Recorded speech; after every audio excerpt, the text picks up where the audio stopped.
현대인들은 범불안 장애를 앓고 있다고 말씀을 드렸습니다. 사람들은 누구나 다 불안합니다. 불안하지 않는 사람은 이 땅에 한 명도 없습니다.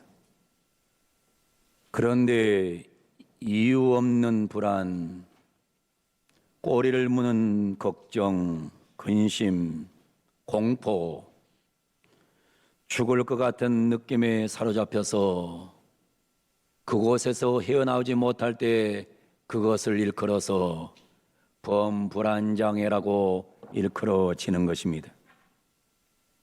우리도 불안합니다. 여러 가지 세상 되어가는 일을 보면 대단히 불안합니다. 그러나 하나님 말씀으로 살면 모든 불안을 이길 수 있는 것입니다. 하나님 말씀은 생각을 바꾸는 능력이 있습니다. 하나님 말씀은 희망을 줍니다. 하나님 말씀은 평안을 줍니다. 오늘은 무엇으로 살 것인가 제 사탄의 메시지를 선포하겠습니다. 오늘 본문에 등장하는 요나는 니느웨를 버리고 다시스로 가고 있는 모습을 보게 됩니다. 요나서 1장 2절 3절에 보면 이렇게 기록합니다. 너는 일어나 저 큰 성읍 니느웨로 가서 그들을 향하여 외치라. 그 악독이 내 앞에 상달되었음이라 하시니라. 하나님의 명령이 떨어집니다. 그런데 3절에 보게 되면 그러나 요나가 여호와의 얼굴을 피하려고 일어나 다시스로 도망하려 하여 욥바로 내려갔더니 마침 다시스로 가는 배를 만난지라. 여호와의 얼굴을 피하여 그들과 함께 다시스로 가려고 뱃삭을 주고 배에 올랐더라. 이렇게 말씀합니다. 요나는 하나님의 명령을 받습니다. 하나님은 요나에게 말씀합니다. 요나야, 아수리의 수도 니느웨로 가서 외치라. 회개하고 돌아오라고 외치라. 하나님의 말씀이 그렇게 떨어졌어요. 요나야, 북왕국 이스라엘의 선지자 요나에게 하나님께서 말씀해요. 요나야, 요나야, 아수르로 가라. 아수르 수도 니느웨로 가라. 가서 그 악독이 가득한 그들에게 가서 외치라. 회개하고 돌아오라고 외치라. 당시 아수르 제국은 요나의 조국 이스라엘과 가장 적대 관계에 있던 나라입니다.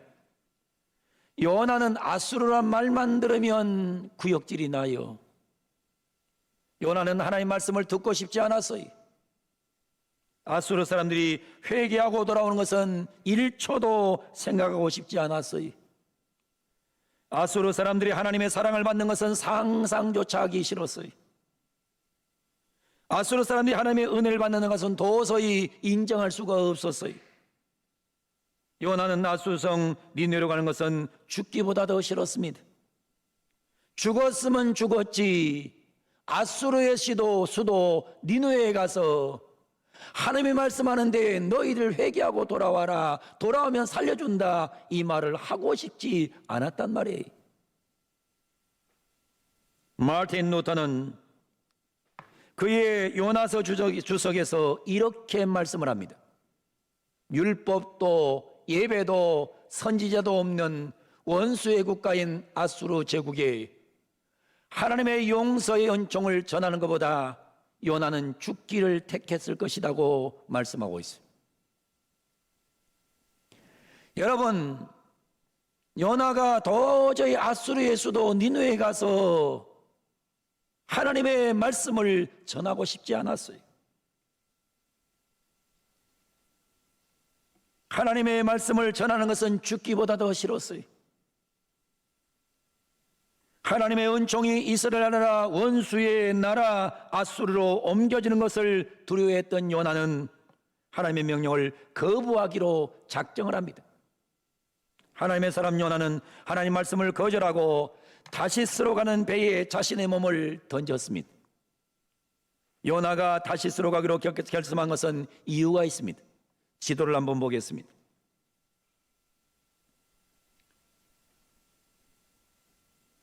여기가 지금 예루살렘, 유다의 수도 예루살렘입니다.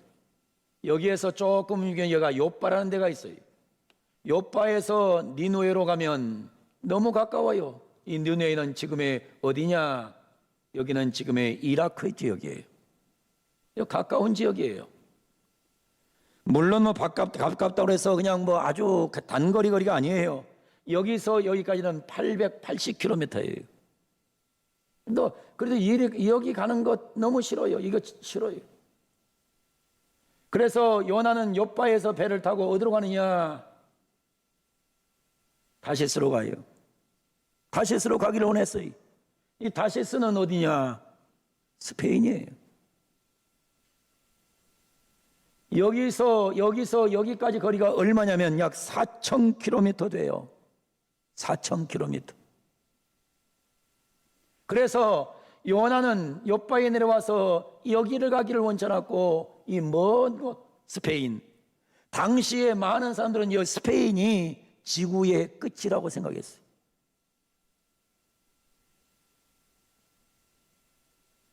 요나는 되도록이면 하나님으로부터 멀리 도망가고 싶었어요.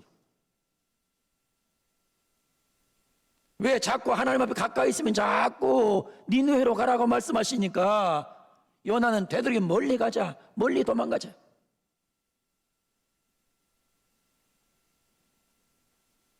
지금의 스페인까지 도망가기를 원했습니다.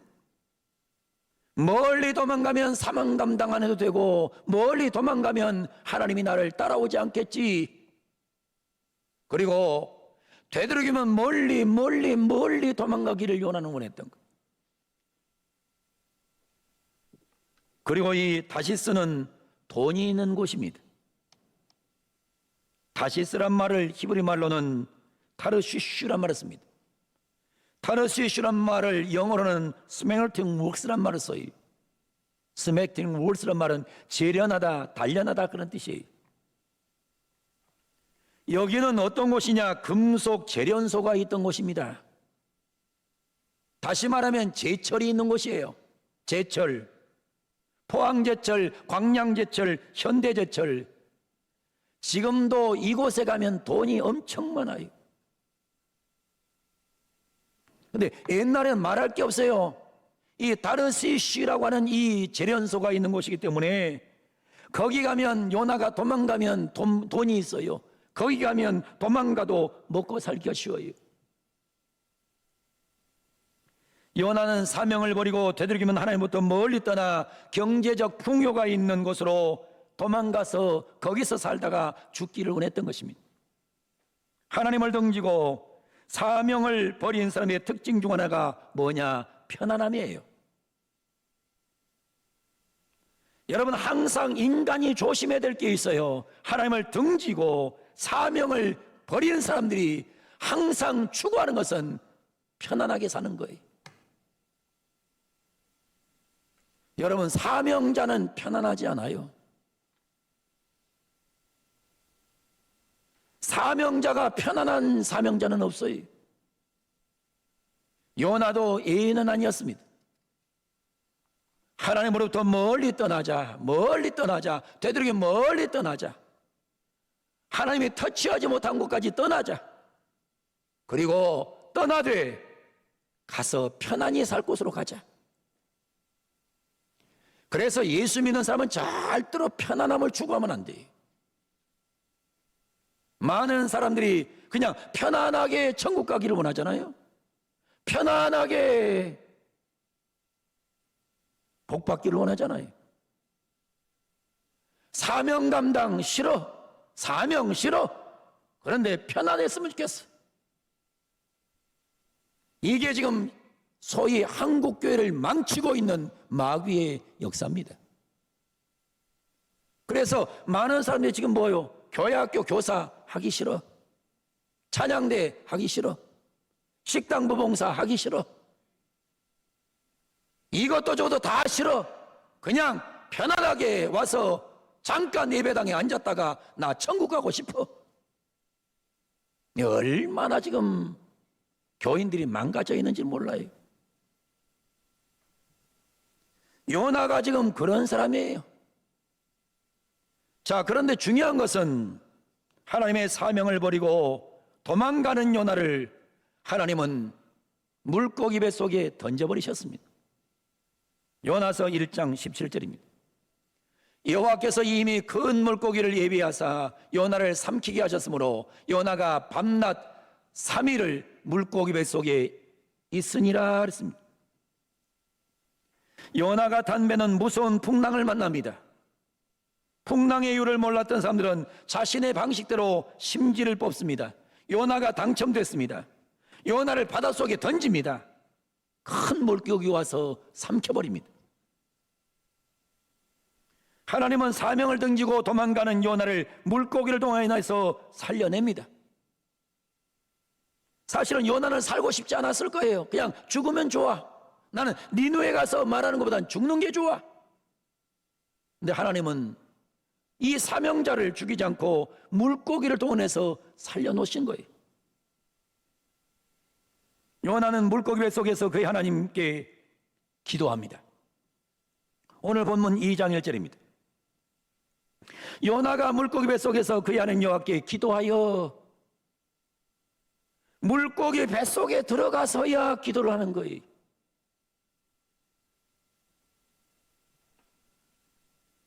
요나는 고난 속에서 그의 하나님 여호와를 찾습니다. 요나의 고난은 극심한 고난이었습니다. 요나는 그 고난의 심각성을 표현합니다. 오늘 성경 2절에 이렇게 말합니다. 이르되 내가 받는 고난으로 말미암아 여호와께 불러하랬더니 주께서 내게 대답하셨고 내가 스월의 뱃속에서 부르짖었더니 얼마나 물고기 뱃속이 암담하든지 거기를 뭐라 부르냐? 스월의 뱃속이라 했어. 스월이란 말은 히브리어 쉐올, 무덤, 지옥, 구덩이란 뜻이 있어요. 물고기 뱃속에 있는 그 순간이 얼마나 암담하든지 무덤 같아.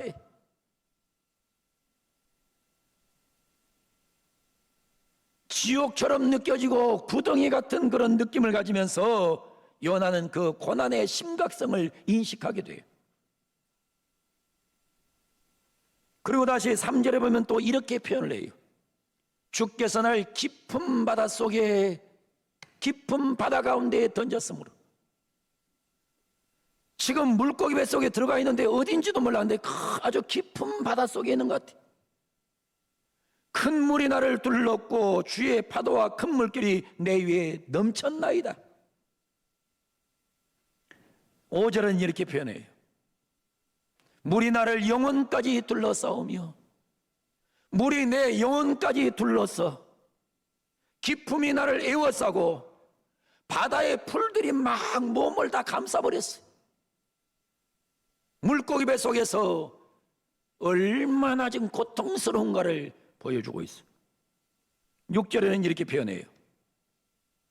내가 산의 뿌리까지 내려갔으며 산의 뿌리까지 내려갔어. 땅의 그 빗장으로 나를 오래도록 막아싸우나 나의 하나님 여호와여 주께서 내 생명을 구덩이에서 건지셨나이다라고 고백을 해요. 물고기 뱃속에서의 사흘은 죽음과 같은 시간이었습니다. 그때 요나는 기도합니다. 여호와를 부릅니다. 오늘 본문 4절에 보면 이렇게 말씀해요. 내가 말하기를 내가 주의 목전에서 쫓겨났을지라도 다시 주의 성전을 바라보겠나이다. 다시 하나님의 성전을 바라보겠나이다 고백을 해요. 7절에 이렇게 말해요. 내 영혼이 내 속에서 피곤할 때 내가 여호와를 생각하였더니 이제 막 여호와 생각이 나요. 여호와 생각이 납니다. 여호와를 생각하는 거예요. 성전 생각이 나고 여호와의 생각이 나고. 그리고 9절에 이렇게 말을 해요. 내가 감사하는 목소리로 주께 제사를 드리며 내가 하나님 앞에 감사한 마음으로 제사를 드리며 나의 서원을 주께 갚겠나이다. 나는 이와 같은 자기 결단의 시간이 물고기 뱃속에서 이루어지고 있어요. 물고기 뱃속에서 이런 사건을 경험한 요나가 뭐하고 있느냐? 그 고통과 환난과 두려움을 정복하고 난 후에 감사하고 있는 모습을 오늘 성경에 보게 돼요. 9절에 보면 이렇게 말씀해요. 나는 감사하는 몫으로 주께 제사를 드리며. 요나는 물고기 배 속에서 하나님 말씀을 듣습니다. 하나님 말씀을 등삼고 빗삼는 요나는 원망하지 않습니다. 물고기 배 속에서 원망하지 않아요. 불평하지 않아요. 탄식도 하지 않아요. 불안하지도 않아요. 왜 그랬느냐? 물고기 배 속에서 그는 하나님 앞에 감사하고 있는 거예요. 요나는 고난 속에서 감사하고 있습니다. 여러분, 인간의 삶 속에서 가장 불안하고 걱정될 때 우리가 해야 될 일이 뭐냐? 감사를 찾으면 모든 문제가 해결되는 것입니다. 불안을 이길 수 있는 가장 큰 무기는 감사에 있는 것입니다. 우리 모든 성도 여러분, 오늘도 여러분 속의 모든 불안과 걱정과 염려를 요나가 감사함으로 기적을 만들어낸 것처럼 우리도 감사함으로 기적을 만드는 은혜가 있기를 주 이름으로 축원합니다. 자기 개발 작가 엄남미 작가가 있습니다. 이 엄남미 작가가 이런 글을 썼어요. 제목 감사 메모라는 책을 썼어요. 이 감사 메모라는 책을 보면 이렇게 쓰여지고 있어요. 감사합니다. 한마디 말을 시작하니 좋은 일이 생기기 시작했다. 감사 메모를 전하기 시작하니 좋은 사람이 나타나기 시작했다. 감사 메모를 마음종이에 적어 주변에 퍼뜨리자 나를 더 큰 나로 성장시켜줄 감사의 말법칙, 완전한 행복으로 가는 단 하나의 길, 감사의 메모, 감사 메모를 하는 순간 기적이 시작됐다. 감사를 적는 순간 행복의 꽃이 핍니다. 하루 딱 한 줄이면 충분합니다. 그것도 하기 싫다면 감사라는 단어 한 글자면 충분합니다. 이런 기가 막힌 말을 써놨어요. 여러분, 감사를 시작하게 되면 좋은 일이 생기기 시작해요. 감사란 말을 기억하게 되면 좋은 사람을 만나게 된다는 거예요. 감사란 말을 외치면 놀라운 역사가 일어나게 되더라는 것입니다. 감사하게 되면 놀라운 복이 임하게 된다는 말입니다. 우리 사랑하는 모든 성도 여러분, 요나가 물고기 뱃속에서 감사했을 때에 그 감사의 결과는 놀라운 기적으로 찾아왔습니다. 여러분이 불안한 시대를 이길 수 있는 방법이 있어요. 그 방법은 다른 걸로 안 돼요. 요나처럼 여러분 감사하는 자가 되면 문제는 해결돼요. 캘리포니아 대학교 심리학 교수인 로버트 에먼스 교수가 쓴 책이 있습니다. 감사의 과학이라는 책입니다.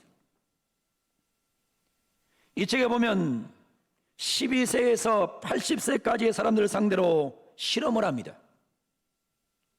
한쪽에는 감사일기를 쓰게 해요. 그리고 한쪽에는 아무 사건이나 그냥 적도록 해요. 한쪽 사람은 감사일기를 써요. 열심히 이렇게 감사일기를 써요. 감사일을 매일같이 감사일기 쓰는 거예요. 근데 한쪽 사람은 자기가 적고 싶은 것을 적도록 한 거예요. 그러고 나서 한 달 후에 보니까 중대한 차이가 일어나더라는 것입니다. 감사일기를 쓴 사람의 4분의 삶은 행복지수가 높아지고 수면이나 일이나 운동 등에서 더 좋은 성과를 나타낼 수 있다는 것입니다. 그저 감사했을 뿐인데 뇌의 화학구조와 호르몬이 변하여 신경 전달 물질이 바뀌게 되더라는 것입니다.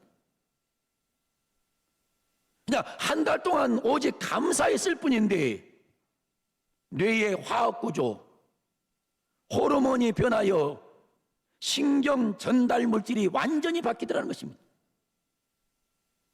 그는 16년간 진행된 실험에서 감사를 습관화한 학생은 그렇지 않는 학생보다 나중에 보니까 연봉을 25,000달러나 더 받더라는 것입니다.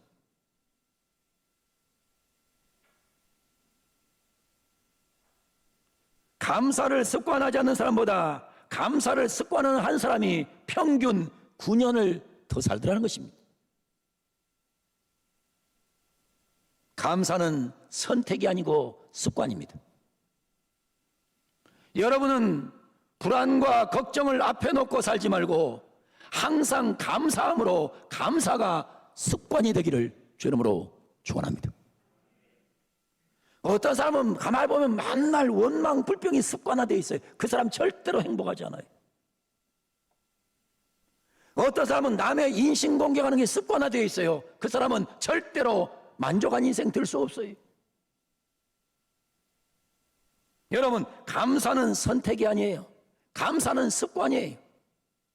여러분들이 습관을 들이되 감사의 습관을 들여서 여러분 인생이 행복해지기를 주 이름으로 축원합니다. 매일 3번 감사를 찾아서 감사의 길을 쓰면 감사가 몸에 되는 습관이 됩니다. 감사가 습관이 되면 기적이 일어납니다. 요나는 하나님 말씀을 등지고 불평불만하면서 다시스로 가려고 하다가 물고기 뱃속에 들어가서 3일 동안 처절한 역사를 경험해요. 그러나 거기에서 다시 한번 하나님을 만나고, 그리고 그가 발견한 것은 딱 한 가지였어요. 감사였어요. 오늘 성경에 감사를 발견하게 된 거예요. 감사를 발견했더니 어떤 일이 일어났냐? 오늘 성경 10절이 답을 주고 있어요. 여호와께서 그 물고기에게 말씀하시매 요나를 육지에 토하니라. 여러분, 다른 걸로 되는 게 아닙니다. 여러분의 삶 속에 자꾸 불안이 몰려오고 걱정이 몰려올 때 다른 거 하지 마세요. 그냥 감사하는 것을 적어보세요. 감사를 적으세요. 매일 감사를 적어요. 매일 감사를 적어서 감사가 습관화되면 여러분에게는 반드시 놀라운 기적이 찾아옵니다. 불안해하지 마세요.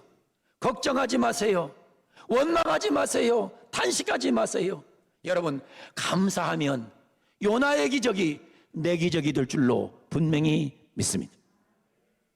사랑하는 성도 여러분, 이 암담한 세상을 무엇으로 살 것입니까?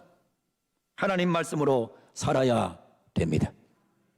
하나님 말씀은 여러분의 생각을 바꾸는 능력이 있습니다. 하나님 말씀은 여러분에게 희망을 줍니다. 하나님 말씀은 여러분에게 평안을 줍니다. 하나님 말씀은 여러분에게 감사를 던져줍니다. 감사함으로 요나가 기적을 만들었듯이 우리 성들도 감사함으로 기적을 만드는 복된 은혜가 있기를 주 이름으로 축원합니다.